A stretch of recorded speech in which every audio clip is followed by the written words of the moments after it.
Folks, anyone who has ever said, I hate to say I told you so, has clearly never experienced the pure, unadulterated pleasure of being right.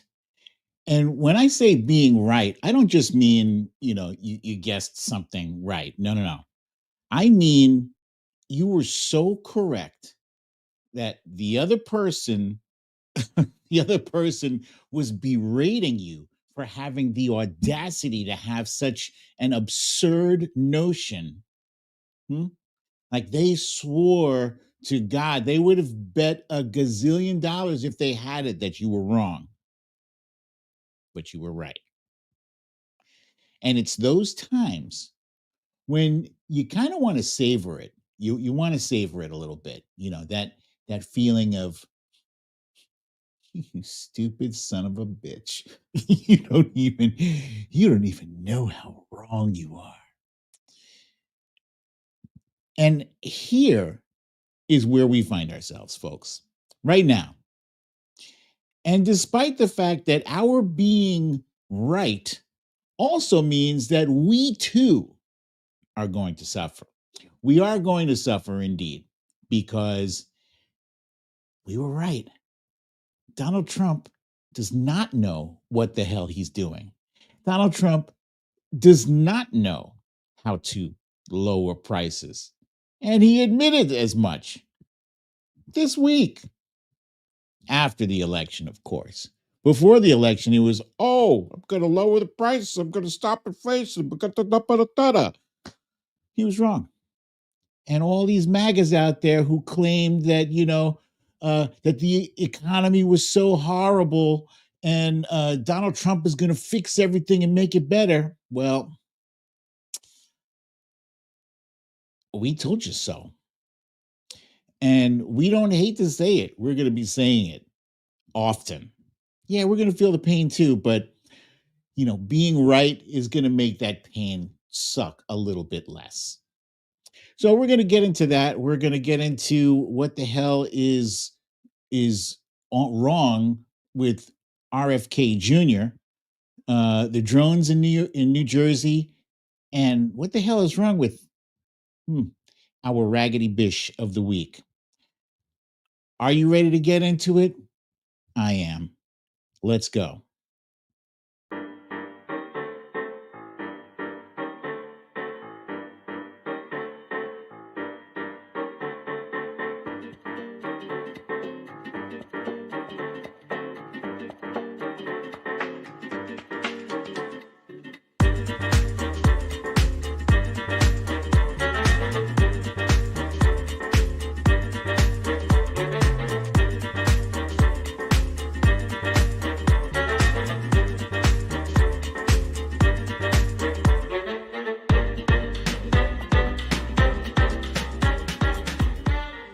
Storytime.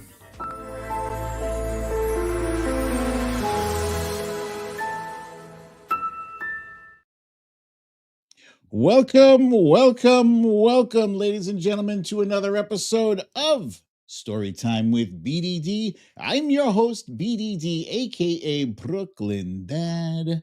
Happy Friday, you guys. Happy Friday indeed. Glad to see you, and I'm glad to be seen to you. I just want to quickly address a comment that I saw that made me chuckle here. It's by Joanne Kennedy. Hello, Joanne.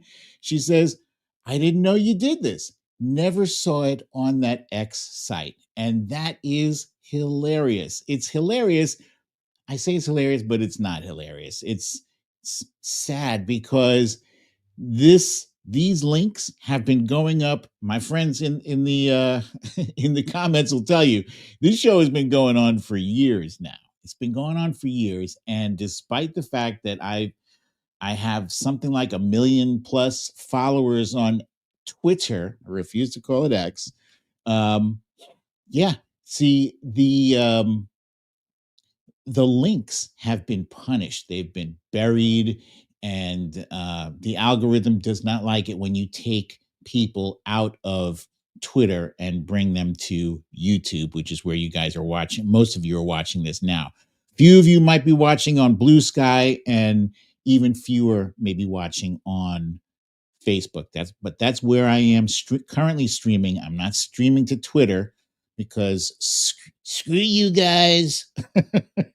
But let's see who else is here in the audience. We've got, of course, my friend Zelda. Welcome, Zelda is here, and RJ, Foxhill Dreams, Diane London is here. Valerie G, of course, Shell Paulette, Val Bowen says, good night, folks. Stella Baxter is here. Candace Toomey, Simon Metcalf from across the pond. Brad's, let's see if I got this right. Brad Soak. I think that's it. Soak? Let's see. Did I say Candace Toomey? Michelle is here. You guys like my humming? Mama AG, Cindy C is here. The Trump Reaper. Joanne Kennedy, of course. Eddie G. Hey, Eddie G is here again. Welcome back, my friend. Punxsutawney Mo. Nurse Mitch, a.k.a. Tracy M. The ABX girl. Okay, you guys, thank you so much for joining us today. Lucielle, I see you, my friend. Brad says thumbs up. I got it right. And Fusk Elon Muck is here too. Fusk Elon Muck. There we go. And Samantha Hawkins, welcome, my friend. All right, so let's go ahead and jump on into what I like to call these stories of the day.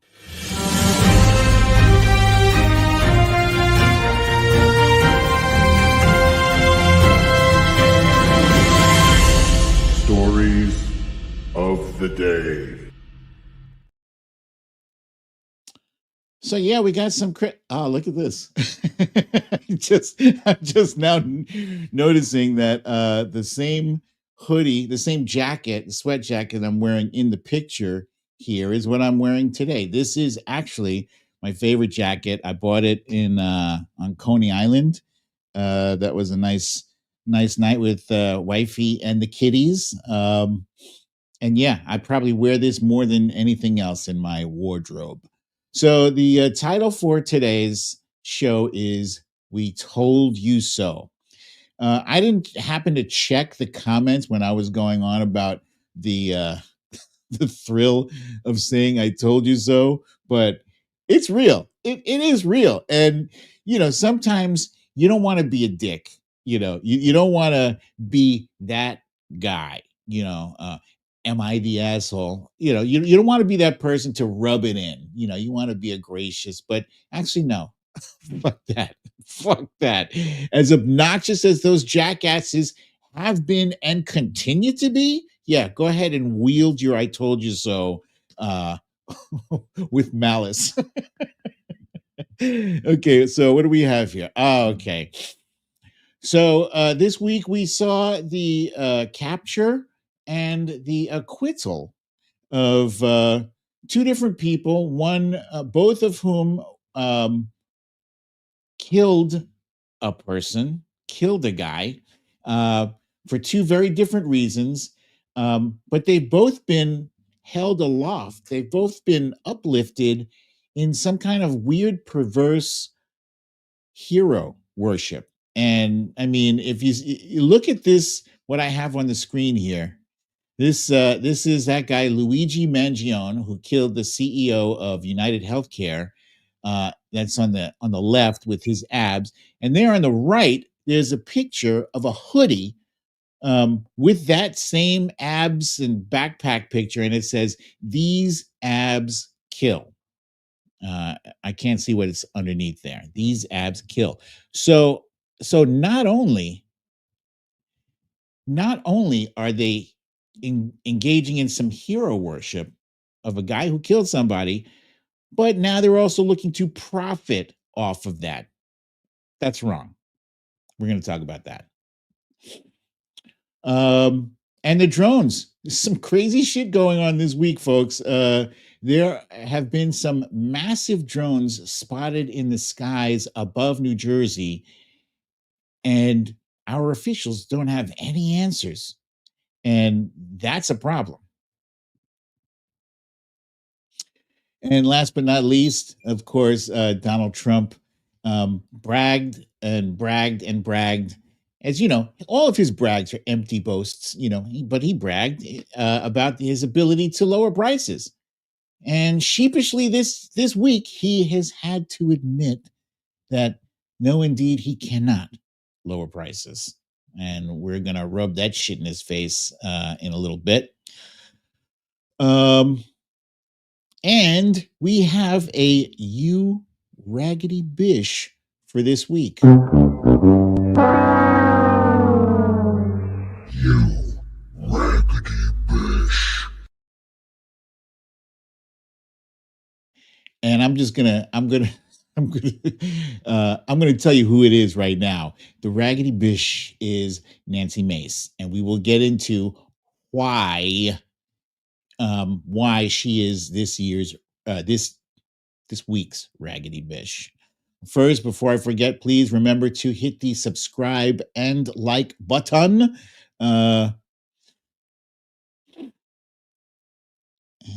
let's see, hang on a second. Here's an interesting comment here. Stella Baxter says, chronic pain fucks with your mind. That's why people commit suicide, over the intense and continual pain. Thank you for mentioning that. We're going to discuss that in a little bit. Where was I? Oh, okay. Bluesky is now boasting 25 million users. That's no small feat. 25 million. They just cracked, what was it, 23 million last week. So it looks like it's at a rate of about 2 million per week. And if that rate sustains, I think it's dropped off a bit. Like immediately following the election, people were jumping over there in the millions of 5 million per week. And now it's slowed down a bit, but they are continuing to join Bluesky, where the skies are bluer and the conversation is nicer. The conversation is not toxic at all. Another place where the conversation is more adult, more mature, is Substack. And Substack is a place where I have gotten to stretch my creative muscles and engage in some long form deep thoughts. And this week I did share my deep thoughts on the two individuals that I mentioned earlier. There on the left is Luigi Mangione. There on the right is Daniel Penny, both of whom were arrested and charged with murder.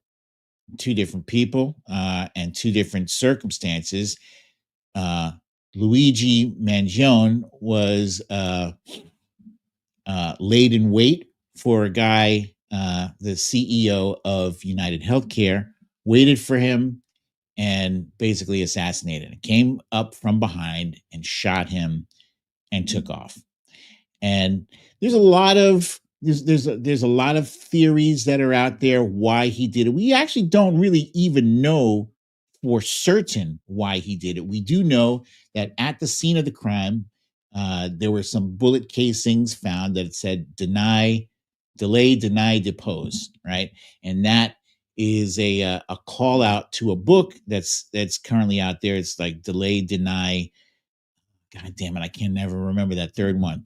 But that book basically talks about how the insurance company is rigged against the insured. It's rigged to ensure that we don't get the insurance that we're paying for, so that they can maximize their profits. Depose. Thank you, Stella Baxter. Delay, deny, depose. Is that? Yeah. Okay.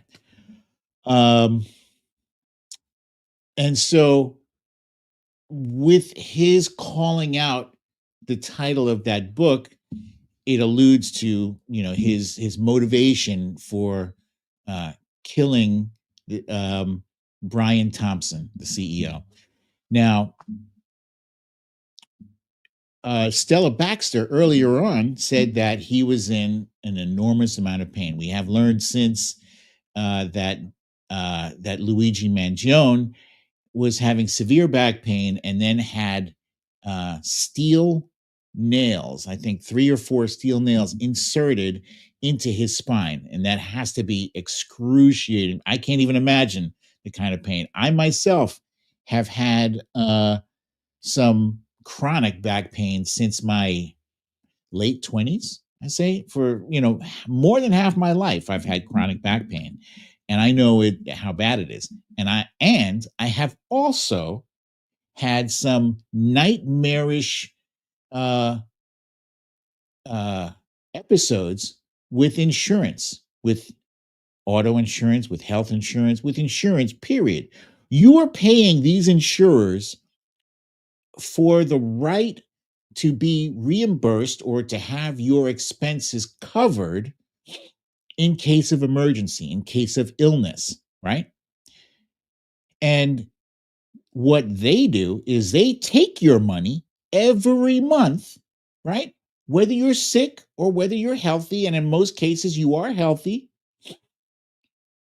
And then when the shit hits the fan and you need that care, they are pulling out every trick in the book, the delay, the deny, all of that shit, just to keep as much of your money as possible. And that's awful. Now, is that a reason to kill someone? I think not. I think there are legitimate reasons to take a life. And I think primarily that the first reason would be self-defense. If someone is trying to kill you and you have no other choice but to do that, then by all means, that's what you got to do. But who are we to take someone's life? You could argue and say, well, Brian Thompson, he's the CEO of United Healthcare, and United Healthcare is denying care to people who need it, and thereby causing the deaths of people by far greater margins. If you were going to go down the ethical route and say why his killing of Brian Thompson is more justified. But at the end of the day, that's not our call to make, because we do live in a society of laws. At the end of the day, anyone could come up with a justification for taking someone else's life. And, you would think, yeah, they're justified because X, Y, and Z. And so then what happens? Then we just have the complete disintegration of a lawful society. We have then we have a society where people are just making up reasons for taking someone else's life. It's not your call to take someone's life. Yeah, I know it's painful. I know. I'm not a rich guy. I get it. I understand.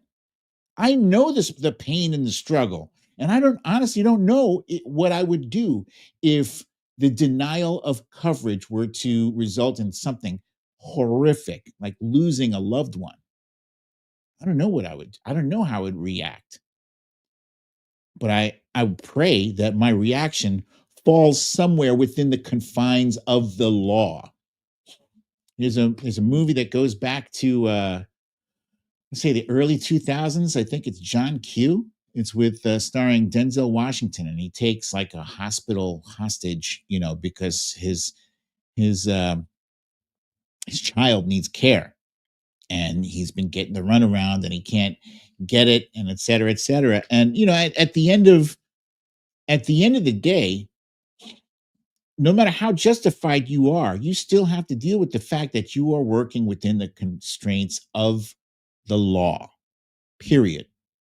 Every action, there is a reaction. If you break the law, you got to pay the price. Daniel Penny, there on the right, he intervened in what he believed was justified action. There was a guy by the name of Jordan Neely who was mentally disturbed, and he was agitated, and he was on a subway train, and he was acting in a menacing way.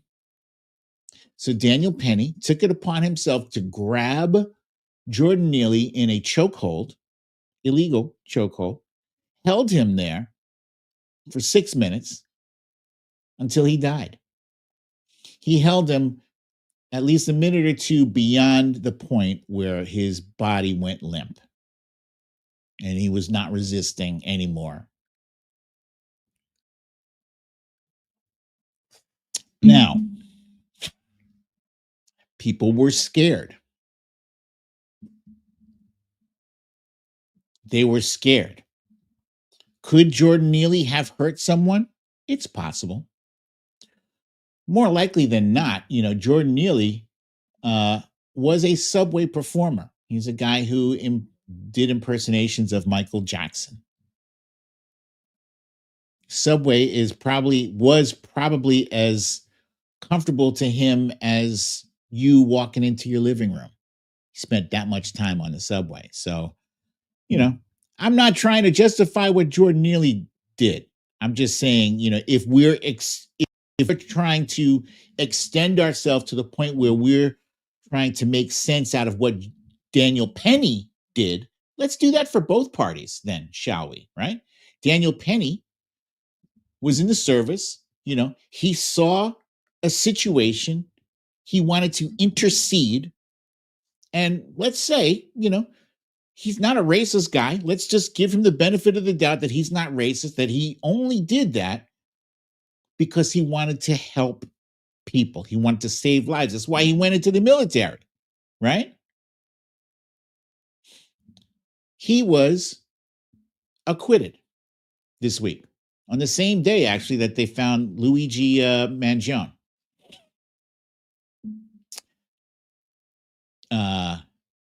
So that means that Jordan Neely, who was having a moment, who was distressed, agitated, whatever, he died and nobody gets held responsible for it. Nothing. Not 1 day of jail time. Nothing. He's just off.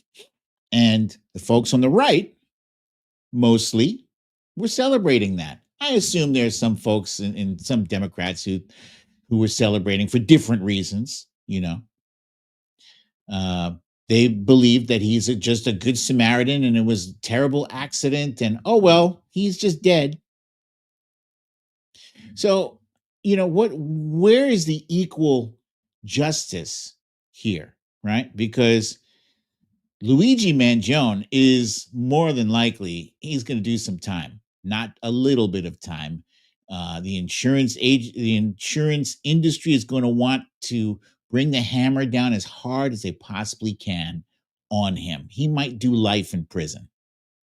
He only killed one guy, and it looked like it was premeditated. He had like a whole plan. To me, it looked like it, but he'll probably do a whole buttload of time just to send a message, Jordan Neely, homeless guy, homeless black man in distress, choked out, dead, no jail time. If you're sitting where I'm sitting, you see that there's a major discrepancy in how justice is being meted out. I've never liked it, and I never will. But what I do know is that whether these guys are justified or not, are they heroes? No. They killed somebody. Period. Say the same thing about Kyle Rittenhouse. He killed 2 people and thought he was doing the right thing. He gets lifted up as a hero too. and on and on. There's a whole list of people who have committed murders that, for some reason the public is like, yeah, no. Anyway, I wrote about this on Substack. Please check it out when you get a chance. It's the title is "When Is It Okay to Cheer for Murderers? Hero Worship of Daniel Penny and Luigi Mangione Force Reflection. Thou shalt not kill." We live in a society where a majority of people identify as Christians, and one of the main do not do's in their book, the Bible, is "Thou shalt not kill." One of the main commandments to not break. So not only are these commandments being broken, but it's a lot of Christians who are cheering the breaking of these commandments. It's a problem. Let me switch gears a little bit because it is Friday, and Friday is pizza and movie night for Brooklyn Dad. I don't know about you guys, but I know about me. And there is this movie that I have been chomping at the bit to watch ever since I saw a trailer for it about a month ago. It's called Carry On, and it's a double entendre because the main character, Taron Egerton, famous for having played Eggsy in the movie The Kingsman. Taron Egerton plays a TSA agent, and he gets into a situation. It almost looks like a version of Die Hard, I guess. It's in the airport, and somebody puts something on in some luggage that's dangerous, and he's got to save the day. And it's starring some of my favorite actors. Aside from Taron Egerton, Jason Bateman is in this also. I am really, really, really looking forward to seeing this one. This is on Netflix, and Netflix is actually, don't sleep on Netflix. They're kind of on a roll. They're producing some high quality content. One of their recent submissions is a TV show called No Good Deed, and it's starring Ray Romano. And oh my God, what is Phoebe's name? The woman from Friends who played Phoebe. I cannot remember her real name, but there's a lot of great actors in this, and the story is basically Phoebe and Ray Romano. They play a couple who have lived in their house. It's a gorgeous house. It is a gorgeous house in Los Angeles. They've lived there. Lisa Kudrow. Thanks, Stella Baxter and Michelle. They live in this gorgeous house that where they have been for a very long time. And there's some there's some connection, emotional connection to this, and they don't want to leave. Also, something major has happened there, and I don't want to spoil it, so I'm not going to say much. I will say it is very funny. It is very engaging. I think last night, wifey and I watched about 4 episodes of it because we just couldn't stop. Right? We did eventually just put a hard stop and we stopped watching. But looking forward to finishing this one. It's a great show so far. And I'm this one I'm a little perplexed by. It's called Red One. It's a movie. It's a movie that should have done bonkers. It should have gone ape shit, number 1 on the charts for a month or more. It's starring The Rock, Chris Evans, J.K. Simmons, Lucy Liu. It's a Christmassy movie, and basically, I'll give you the really short synopsis of it. J.K. Simmons, aka the same guy who played J. Jonah Jameson in Spider-Man, he plays Santa Claus, and Santa Claus gets kidnapped, and The Rock is one of Santa's elves, if you could buy that. He's one of Santa's elves.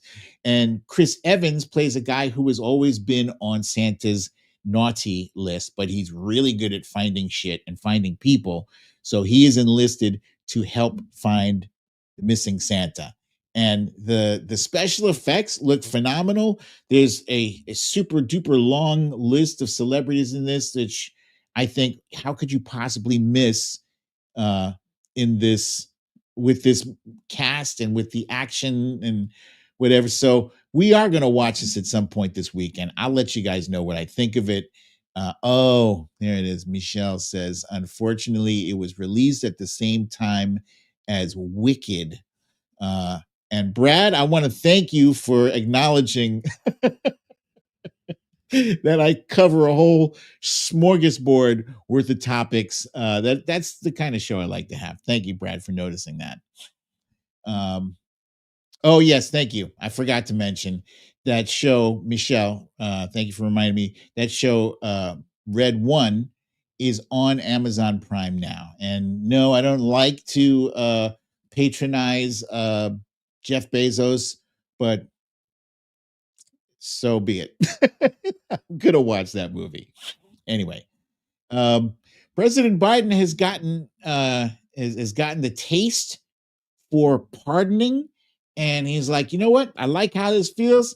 Let's pardon a whole buttload more full of people, and so he did. He pardoned 1,500, pardoned and commuted the sentences of 1,500 people. Okay, wait. Commuted 1,500 sentences and pardoned 39 people. The 39 people were mostly nonviolent offenders, drug offenders.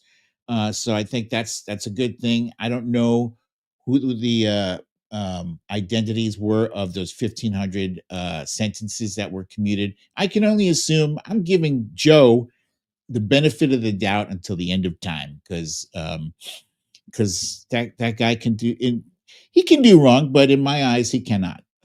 That's just how it is. And I hope he continue. I hope he does some more. Already 1,500 is the most in history, the most sentences commuted in the history of the presidency. So that's impressive. Break some records. I like it. And do some more shit. Make MAGA mad.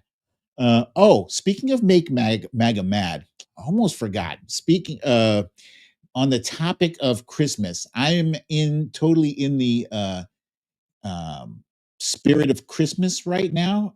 Our whole house is decked out and decorated, and I do want to point out that our very good friend Zelda was kind enough. Really, just I'm beside myself with this thing here. I have to show you this. It is one of the most beautiful gifts I've ever received in my life. I don't know if you guys can see this. It is a vase. It is amazing. It is multicolored. It has like all these dimples in it. Look at the inside here. Oops. This is not light, by the way. It is. It is weighty. And let me see if you can see when you look up close, you can see all the other little dimples in there. It's just visibly, this thing is stunning. So, Zelda, my God, you are such a wonderful person. So grateful for your kindness and your generosity. My family and I we adore this vase, and it's only in the office here, so I could play show and tell, but it is going back into the dining room where the sunlight hits it, and it's beautiful. It's going to be a part of this family for a long time. Thank you so much. This is lovely. We love you. Thank you. And in addition to that, I also wanted to say, yeah, I got into uh, got a little into sharing the Christmas spirit on Twitter. Yeah, I'm still on the other place because you kind of have to leave a footprint there, right? You can't let them have it all. So I did find. Let me share this with you. I did find a hilarious meme, Christmas related meme here, and So this. Uh, share this picture of Black Santa because it will piss off a racist asshole. And then on top of the tweet, I wrote "Happy Holidays" to make it even worse. To make matters worse, they hate Happy Holidays. I don't know why. Why inclusiveness is so offensive to MAGA? Because look, I say Merry Christmas as well, right? They kind of get carried away. There's been this narrative where, oh, we can't say Merry Christmas anymore. Nobody ever stopped you drama queens from saying Merry Christmas. It's just we're trying to include other people who celebrate Hanukkah, people who don't celebrate Christmas but do want to engage in the spirit of, the holidays. Don't exclude them. Let them be happy too, for crying out loud. Geez, Louise. But the other, so that led to this other thing that I shared, and it's kind of like a running joke. Uh, let's see.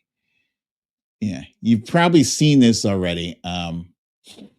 This is based off of another anecdote from a long time ago. I went to the supermarket today, and when I went up to the cashier, she said to me, "I've been sad since people started calling Trump president elect." And then I said, "Hey, cheer up. You can call him convicted felon or felon 47. You don't ever have to call him president ever again." And everyone in the supermarket cheered as a big burly man came up to me with tears in his eyes and said, "Sir, thank you, sir." And then I walked out and Melania jumped up and high-fived me. The end. And so this little anecdote here obviously is fake, but it what cracks me up is like the comments are classic because there are people like, "That's a lie, that never happened." Like, you think? What gave it away? Was it Melania give me the high five, or was it the big burly man with tears in his eyes, from 10 or 15 or 20 of Donald Trump's favorite little fake anecdotes, Oh boy. Anyway,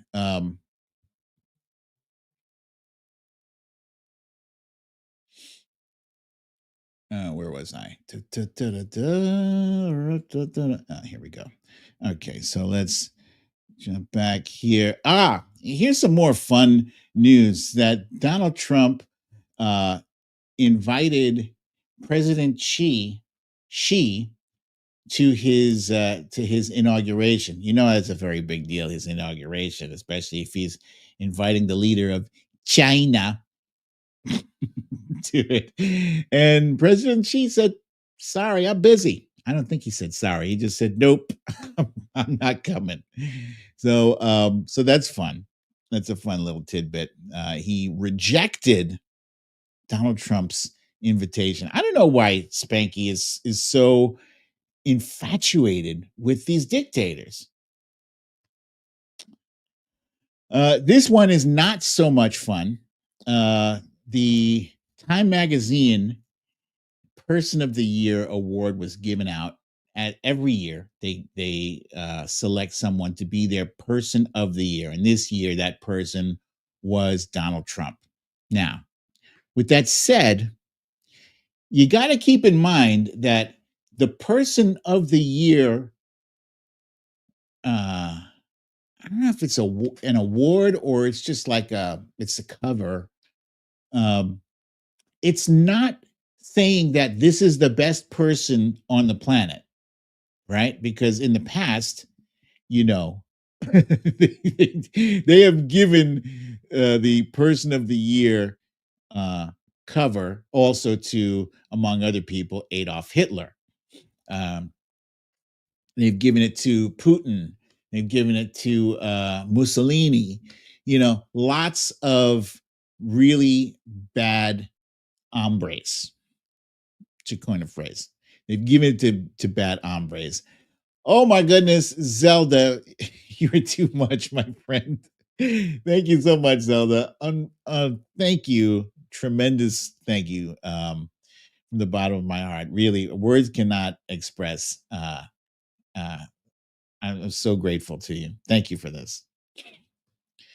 Uh, so there's that. I'm not going to focus too much time on that. I do want to get down to the nitty gritty. What are drones, right? You guys know what drones are, right? You by now you've seen them. You've seen them buzzing around. Whether you see a little kid playing with a drone in the park, nowadays Amazon is even using drones to make deliveries. Believe it or not, a drone is typically it's a device that has anywhere from 4 to 6 or even 8 different propellers that lift the thing into the air, and somebody controls it by remote control. And there's a particular range that it has, and that's it. And drones, believe it or not, even though they look like toys. Hey, Tommy Eaton, new subscriber. Welcome, Tommy. Thank you for subscribing, and thank you for saying hi. These drones, they have to conform to flight regulations as well. Like you can't be up in airspace, without identifying yourself and having like a what's the word that they use for it's kind of like a flight plan. You kind of have to have a flight plan. You can't just go willy-nilly wherever the hell you want to go.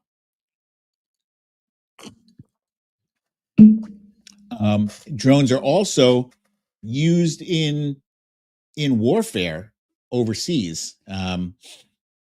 Different kind of drone. Those things are massive and they carry missiles and whatnot. But the drone that we're talking about, the drones have begun to appear in the sky in New Jersey. For some reason, New Jersey. It's weird. I guess it's not in Washington, D.C. Because they might be crazy, but they're not that crazy. But our elected officials have no answer for what the hell is going on, and it is concerning. Concernicus. It's concerning because nobody knows who's doing it, right? Nobody stepped forward and say, all right, you guys, it's me. And it's been over a period of days. So it does kind of seem like somebody is doing something either on a dare or just to show, watch me drive these motherfuckers crazy. They're not gonna know what the hell is happening. But it's not a game. It's not a game. Right now, you got a whole shitload of people who are, concerned.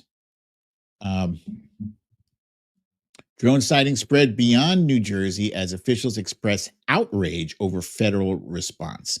Authorities in New York, Maryland, and Connecticut have joined the chorus calling for more urgency from the federal government to the mysterious unidentified flying objects. Me personally, I'm surprised that our government, our Air Force, our military, whatever, they don't have some kind of device that can intercept the signal that is being sent to that drone to control that drone. How do you guys not have that? I mean, you have hundreds of billions of dollars of budget every year. You don't have something like that. They have things that can jam. They have things that can jam the signal from cell phones. You mean to tell me you can't intercept that and find out who is controlling those drones? It's serious. Now, there were some people like Jeff Van Drew. Jeff Van Drew is a guy who used to be a Democratic, was it senator? Democratic senator in New Jersey, and then he switched sides. He switched. Now he's a Republican, and he was saying that there was a mothership, an Iranian mothership, that was launching these drones. Later on, he backed down from that and said, "Well, people that I know, are saying is a good possibility that it might be something. Shut the fuck up, man. If you don't know, then just say I don't know. Don't don't say what you think it is, right? If you're a government official, because right now people are just coming up with crazy conspiracy theories. You know, in the absence of information, that's what people do. They come up with conspiracy theories when crazy shit is happening and you don't have an answer to it. Uh, see, here's one. Somebody thinks it's Elon Musk drones. Wait, here's another one. Teacher Lori says it could be Hanukkah drones. Here. The Trump Reaper says Russia, China, Saudi Arabia are behind them. Joanne Kennedy says FAA needs to step up. I agree with that wholeheartedly. The FAA and frankly, the Air Force, step in immediately because it's funny, but it ain't funny. Because if nothing else, this is exposing a serious vulnerability in our air defenses. Serious. So if you guys in the Air Force are not on this, that's an abdication of your duty. You need to get with the program and fix that shit. Address it now. But on the topic of conspiracy theories, one major conspiracy theorist is part of the Trump administration, and it's not Elon Musk, although he is one of the main conspiracy theorists. No, I'm talking about RFK Jr., who is an anti-vaxxer who has been nominated to be the head of Health and Human Services Administration, which is almost like putting Ted Bundy in charge of I don't know, the Food and Drug Administration, or the vegan services. So his lawyer has asked the FDA to revoke the approval of the polio vaccine, which is insane to me. I mean, this whole thing is insane. Every pick that Donald Trump has come up with has just been like the worst possible pick you can possibly imagine. Um, and especially RFK Jr., a guy who was driving around with a dead baby bear in his car, who sliced off the head of a whale and slapped it on the trunk of his on the roof of his car, with whale head juices dripping in and dousing his kids in the back seat. Unreal. This guy who admitted to sexual assault of his nanny, and then said, look, I've got a lot of skeletons in my closet. How is this motherfucker that just proves that the cancel culture is a myth. If that clown has not yet been canceled despite his litany of crazy shit, then cancel culture is not a thing. It can't be. It can't be. I mean, our country elected an adjudicated rapist and a convicted felon. Cancel culture is non-existent, officially non-existent. The polio vaccine has pretty much all but eradicated polio. You do away with the approval of the polio vaccine, and polio is going to make a comeback. It should not be making a comeback. Only here this can happen, Luciel. Yes.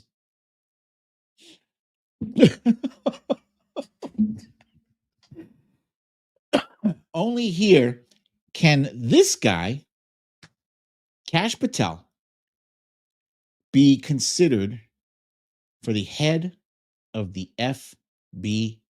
The FBI is probably one of our most important, if not the most important, law enforcement agency that we have. They are the agency that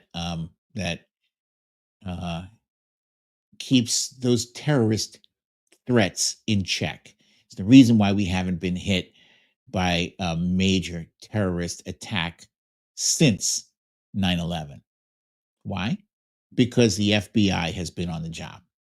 They don't get a lot of, we don't hear about all of the instances where a terrorist plot has been thwarted. Every once in a while, you do hear about it, but it's not like major news. It's like, the back of the newspaper, it's, page 26, you'll see something about it. So it does get mentioned, but it's not, they don't make a big deal out of it because these guys do it like, because it's their job. And we don't consider members of the FBI to be political. We don't. It's the FBI. They're not partisan, right? They are there to keep us safe, whether we are Democratic, whether we are Republican, whether we're independent, whether we don't vote at all. The FBI exists to protect Americans.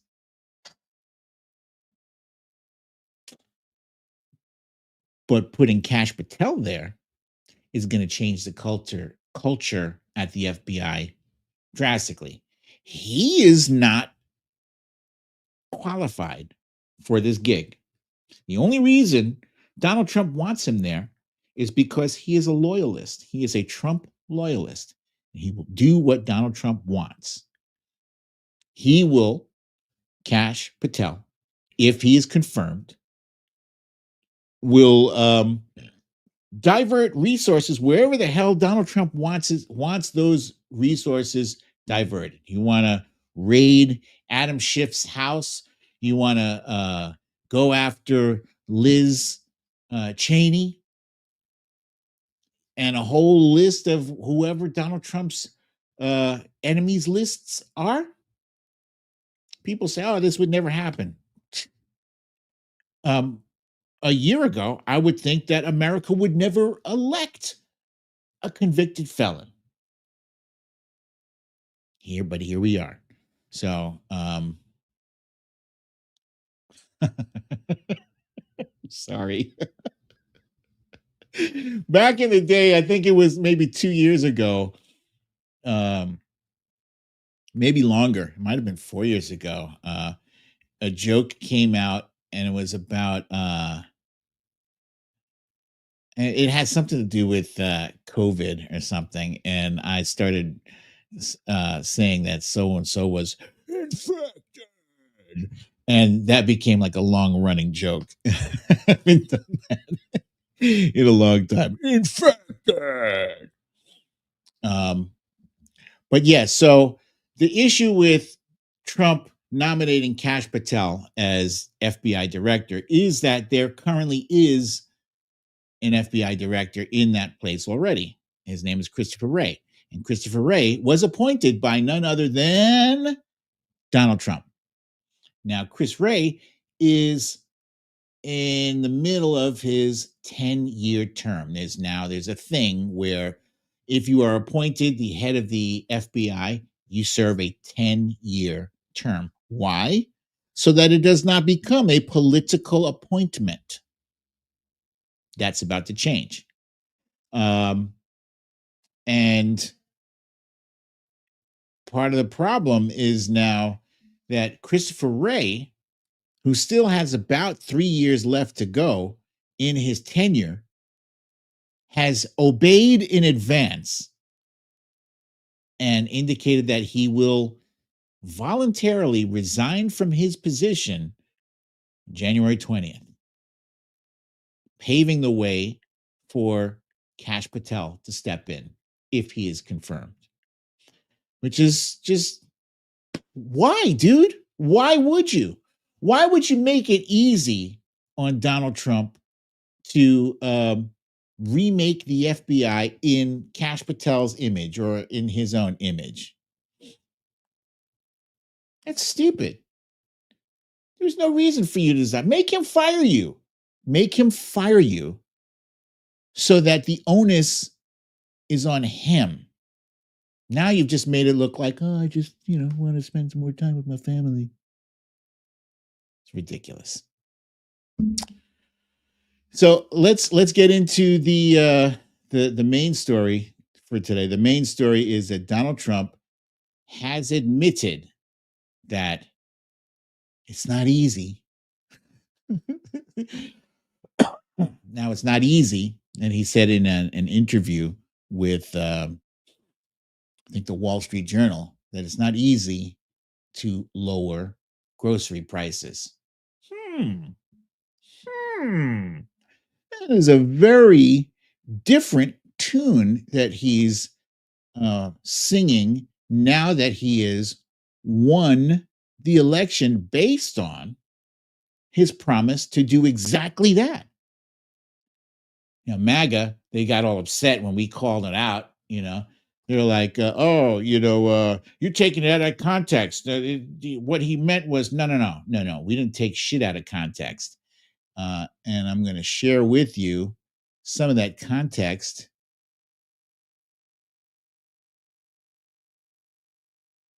right now. We will end inflation and make America affordable again. We're going to get the prices down. We have to get them down. It's too much. Groceries, cars, everything. We're going to get the prices down. But prices will come down. You just watch. They'll come down, and they'll come down fast, not only with insurance, with everything. So tomorrow, I will end inflation. We will cut your taxes, end inflation, slash your prices. I will end inflation. End inflation. Slash your prices to rapidly reduce inflation. I will end inflation very quickly. End inflation. Slash your prices. We will cut your taxes. End inflation. Slash your prices. We're going to get your prices down. All right, you get the idea. Slash your prices. End inflation. Slash your prices. And what the funny thing is, here's another funny thing. Stella Baxter pointed out. Donald thinks he created the word groceries after 78 years on this planet. He's so ridiculous. Every time he hears a word for the first time, he thinks he invented it. It's bizarre.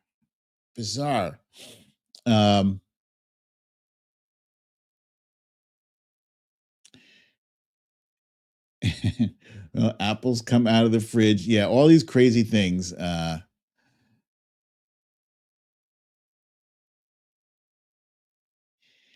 So he is now saying that he cannot lower prices, and I think MAGA deserves to hear I told you so until the end of days. If an asteroid were headed towards Earth tomorrow, I would still be shouting that shit out 5 minutes before impact. Trump lied about food prices. Now he says it's too hard to bring down costs.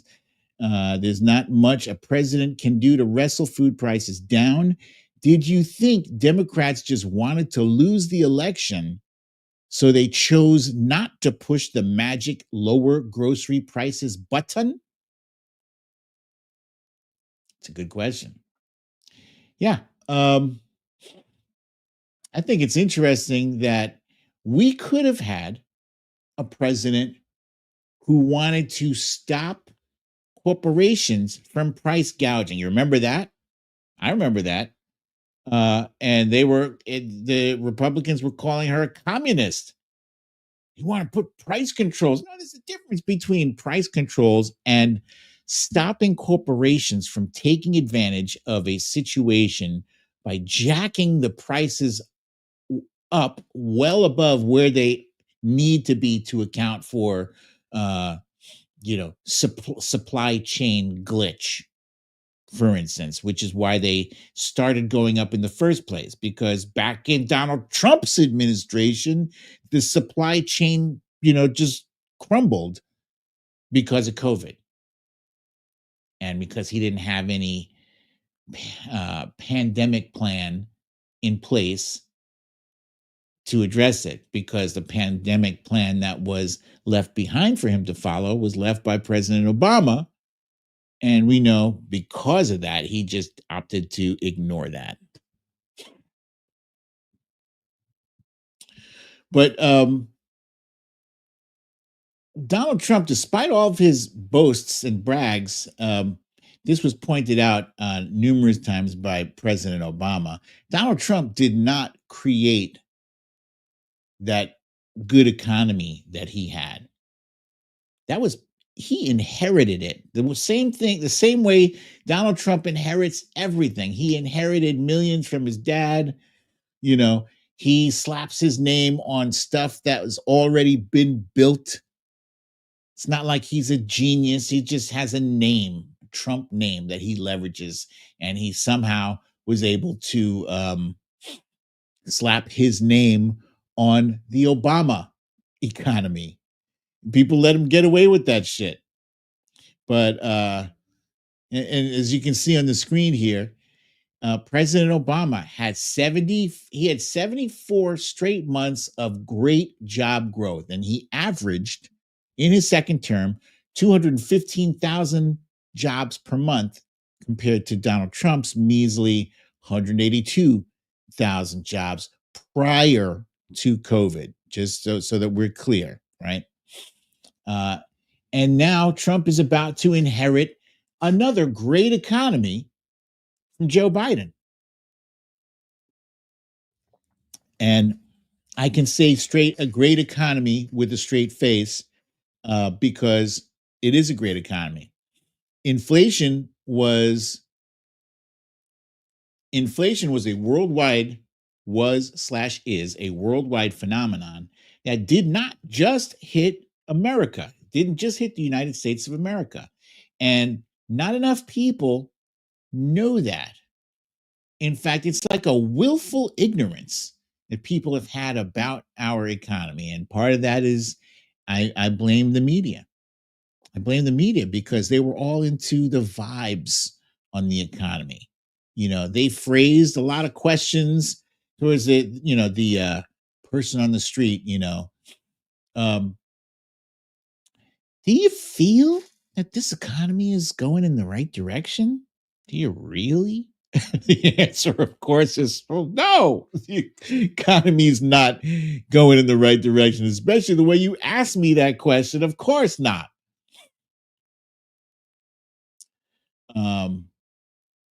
But frankly, the economy was going in the right direction, you fucking morons. Just because the prices are not where you wanted them to be,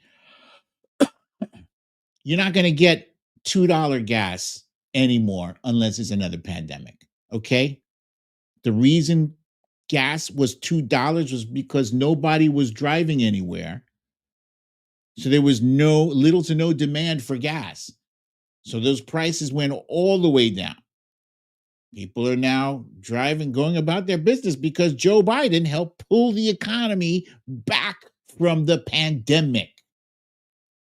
Now people are driving everywhere.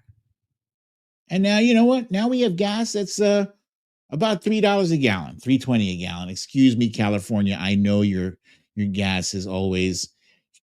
Why is California's gas always so high? They're like $1 higher than the rest of the country. Will never understand that. But President Biden's economy, whether it's still higher now than it was 4 years ago, it's irrelevant. 3 years ago, inflation shot up like 15% or something, some ridiculously high number. Now it's back to about 2%. 2% is where economists say it should be. they say there should be like roughly about a 2% um, inflation. I don't know why, but I guess the cost of living is constantly increasing, even though maybe not necessarily our salaries keeping pace with it. But even salaries, wages are at 4%. So wages are currently like 2% ahead of inflation. That, folks, means that the economy is headed in the right direction. Stock market is going bonkers, and people have all this recreational cash to spend on $60 Bibles and $400 pairs uh, of gold sneakers. You have all that disposable income. You must be doing well in the Biden economy. You can say thank you, President Biden, anytime now. Let's see, what do I have here? What's this say? Yeah, okay. So let's go ahead and move on to our You Raggedy Bish. You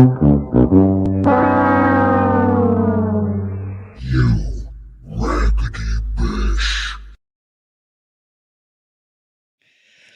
And today's You Raggedy Bish, as I promised earlier, is Nancy Mace. She's wearing her scarlet letter, despite not knowing that the relevance of the scarlet letter was an A for adultery. Um, that was just one of many different stunts that Nancy Mace has pulled while she's been in office. This is what she is using taxpayer funded salary to do, these ridiculous political stunts. Nancy Mace is a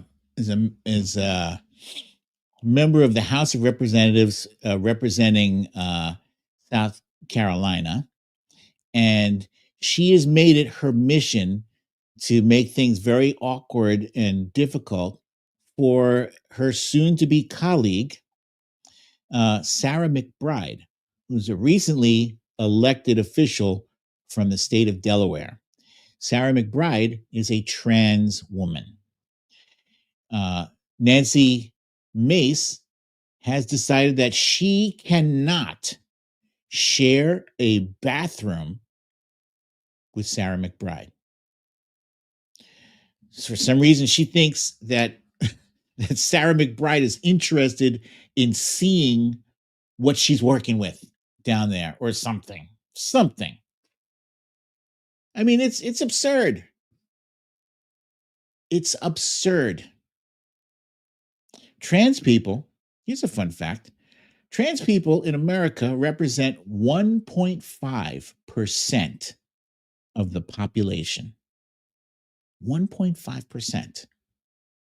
That is a minuscule number. If you spread that out across the country, what is that? Like, is that 2 trans people per city?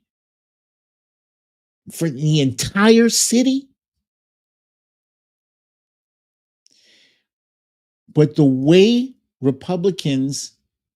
MAGA Republicans have carried on and weaponized the subject of trans people, you would think that it's some kind of national emergency. Oh, we don't want men playing in women's sports. How often is that happening? You're acting like it's that every school has this issue across the country. It's not a thing.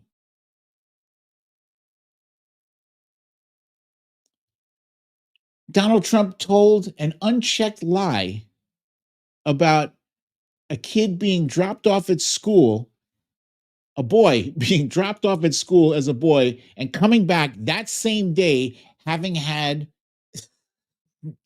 gender affirming surgery performed on him. And that's so wrong and for so many different reasons, but nobody bothered to fact check him on it. It's insane. And, I have held back on criticizing the Democratic Party. I'm going to start with my criticism right here. This issue with trans people, we have to not you, but we have to figure out an effective way of discussing this, because they're going to keep beating us upside the head with this issue, and we will keep losing elections until we figure out how to talk about this intelligently. I don't think the message is that we abandon these people. Nancy Mace, if it were up to her, she believes that trans people have a psychological condition. What does this say here? This says, some of y'all need to read this more than once. Oh, so she posted a picture of herself saying, your mental illness is not my new reality. So she calls trans a mental illness. The other day, she was suggesting that, the LGBTQ community cut the T out of their community. Oh, teacher Laurie G. I'm not sure. Actually, I'm pretty sure I saw 1.5% the other day. And it was because I cared to oh shit. It's Stella Baxter. Newsflash, you picked up the wrong kid. Oh, that's good. Hang on a second. Let me just Google that real quick. What percentage of Americans are transgender? Okay. So let me share this.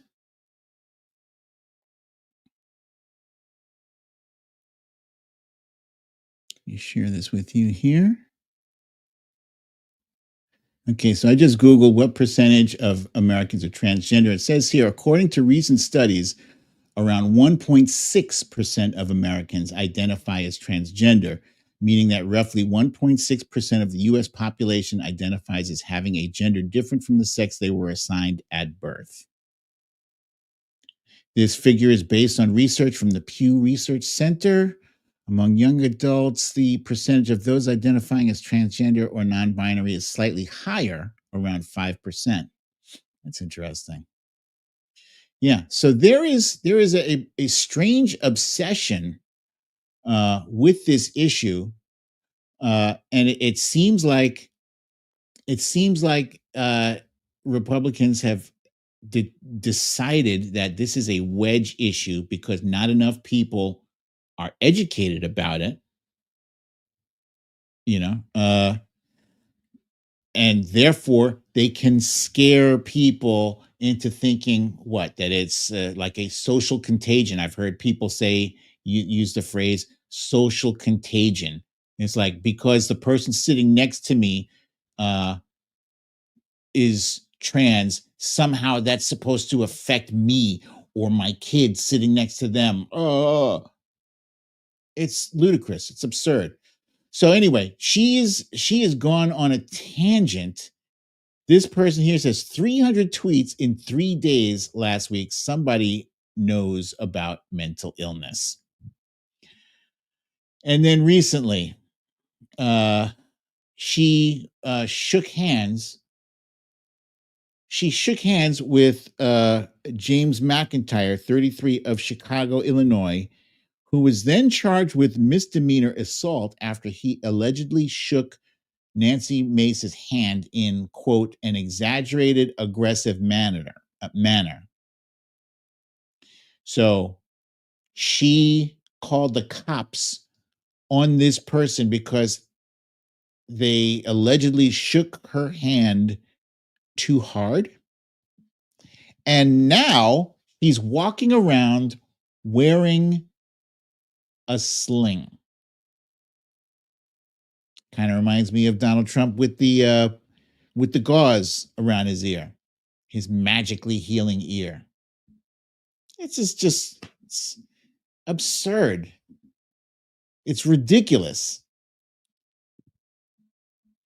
And Devin Duke says, wow, this is Nancy Mace's former communications director saying some damning things about her. And so Natalie Johnson posts, this is the same woman who told staff, myself included, during January 6th that she wanted to get, quote unquote, punched in the face by a rioter so she could get on TV. She's full of shit, and her prop of a sling is a pathetic ploy for attention. So yeah, she is desperately seeking attention, Stella Baxter.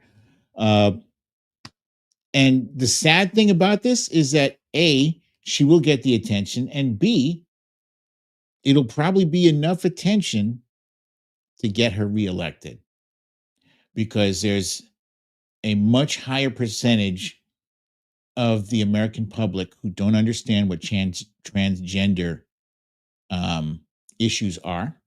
I had somebody on the show, some of you guys here will remember, had Plastic Martyr here on the show. She is transgender woman, and she explained to me and to the audience that she knew early on. I think by the time she was 5, she knew, and she had started. Her mother put her in therapy, and it's not a thing where a child can get surgery without years of therapy. Years of therapy.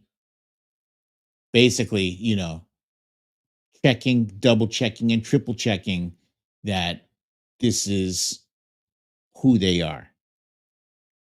And even then, I think they can get hormones as a teenager.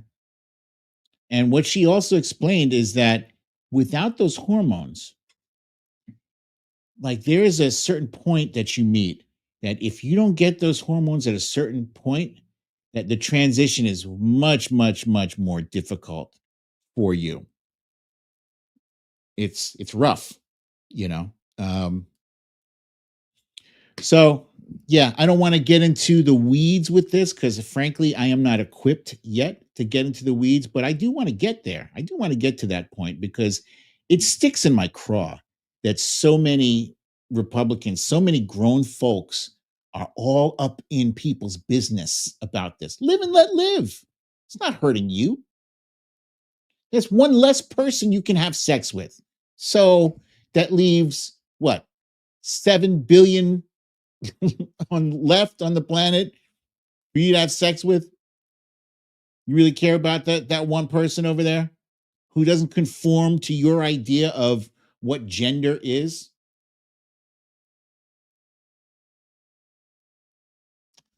Anyway,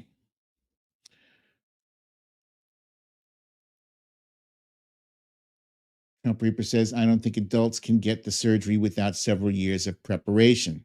This is a good point.